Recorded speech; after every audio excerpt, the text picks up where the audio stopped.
Welcome to MySpace. I'd like to start by looking at investment. I called a friend recently and asked him what he was doing. He said he was working on a special project. Aqua thermal treatment of ceramics, aluminium and steel under a constrained environment. I was impressed. Later I realised that he was washing utensils under warm water under the supervision of his wife. And the second one. A family of mice were surprised by a big cat one day. Father cat jumped up and said, "Bow wow." "What was that, father?" asked baby mouse. "Well, son, that's why it's important to learn a second language." In the last 6 and a bit weeks, it's been interesting how language has emerged that's now become part of the norm for us, like bubbles, levels, social distancing, eradication and elimination. I thought eradication and elimination were the same thing, and so I asked Siri.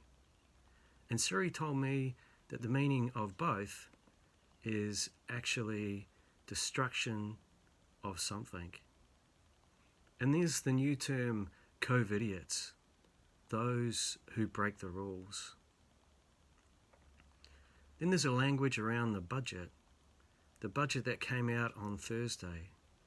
Remember that the last budget was known as the Wellbeing Budget, and this one has another title. There's been a lot of talk about the economy lately, and no wonder under the current situation we find ourselves in. Extending our bubbles to include our cousins from across the ditch to help to assist our economy and theirs.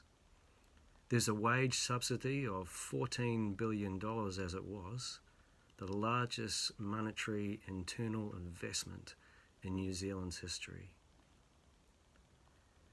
And sadly, there's the harsh reality that unemployment will continue to increase before it decreases. Jobs have and will be lost, and the social cost as well, to the over 70s particularly, who volunteer their time in op shops, charities, businesses, Meals on Wheels, and church, of course, when physically meeting, who are now unable to continue as they once did.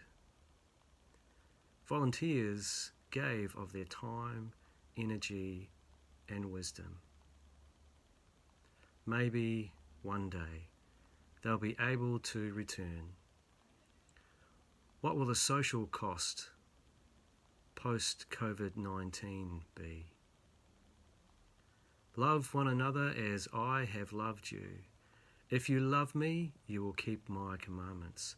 The farewell discourse has at its heart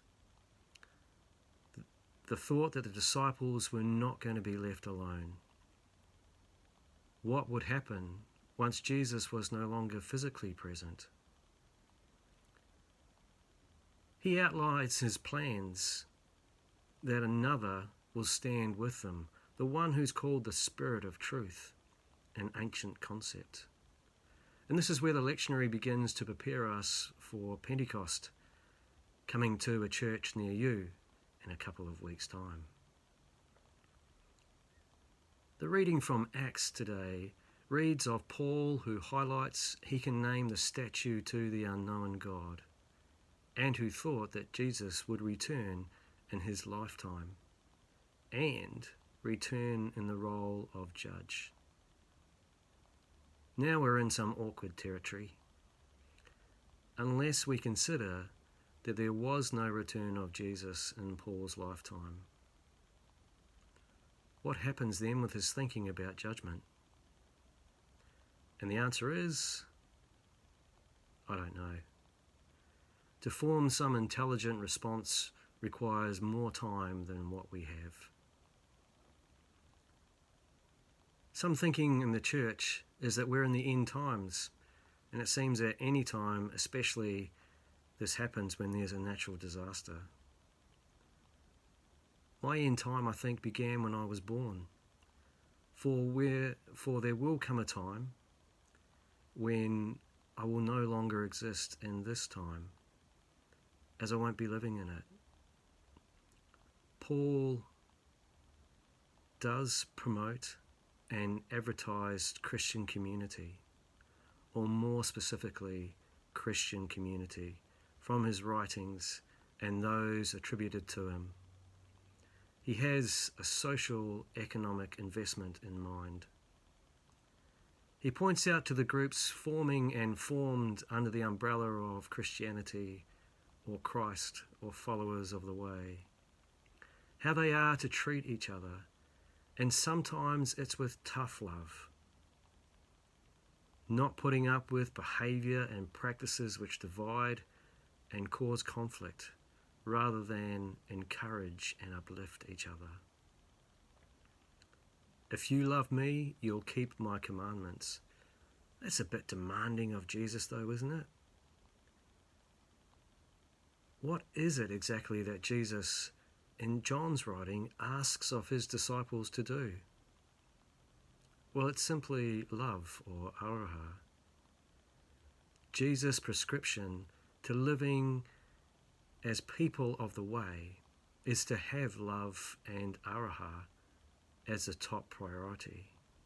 In fact, it's the benchmark of community. From John 13:34, a new command I give to you, that you love one another. As I have loved you, so you must love one another. By this will everyone know that you are my disciples, if you have love for one another. Hard not to break out to the scripture and song then.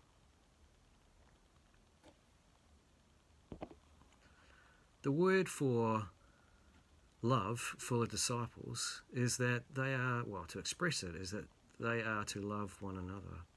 The word there is agape, which means affection, benevolence, charity. So that must mean that as disciples we must show each other affection, benevolence and charity, does it not? And then in John 14:15, the word for love means to love in a social or moral sense. Loving socially and morally? Buying locally, is this the way of showing love?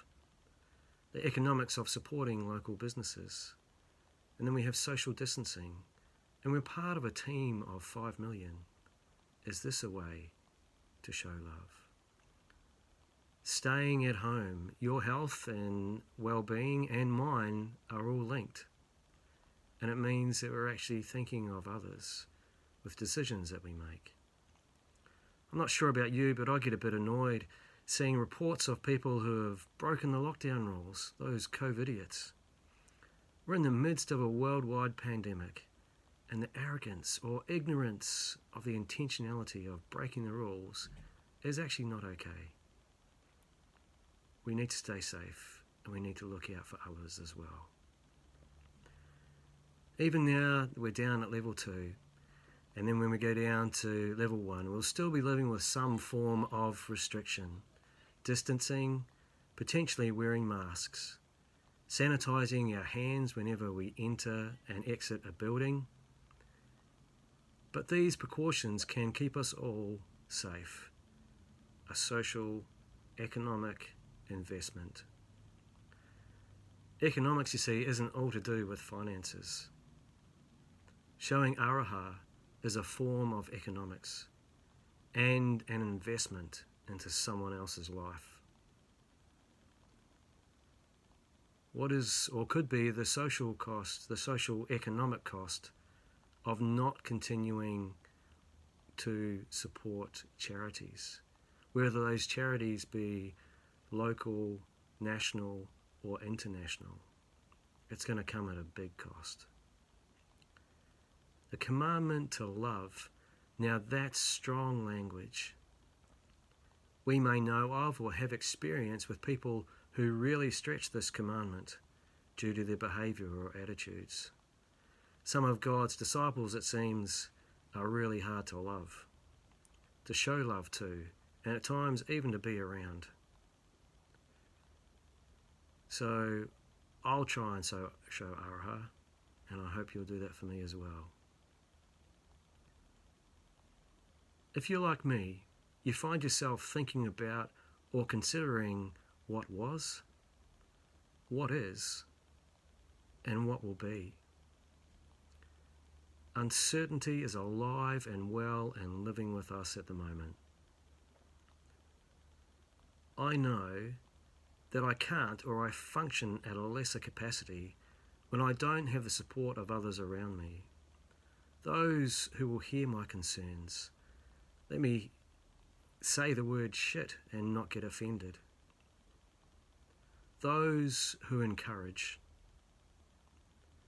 Social, economic investment. How do you keep the commandment to love? Who are those who receive your aroha, to whom you invest in? A story about Irma's phone. It's one of those places that's been in the news on many occasions of late due to the impact of COVID-19. She calls it a nursing home, others have different names. To some, at 80 years old, Irma has passed her use-by date and hasn't been able to keep up with the internet, laptops and Zoom. To her, Zoom is related to taking off in a car fast.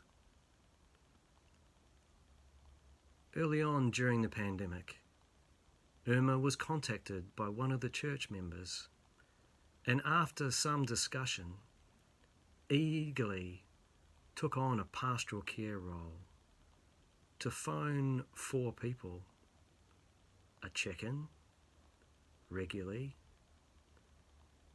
with some who weren't known to her previously. A rather unassuming person, Irma had an ability to listen and care. In some circles, she'd be known as a pastoral care warrior. Does she realise she's living out a commandment?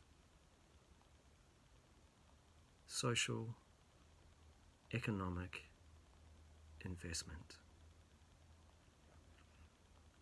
In a moment, we'll break out into our breakout rooms and there will be 2 to 3 questions to have a look at during that time.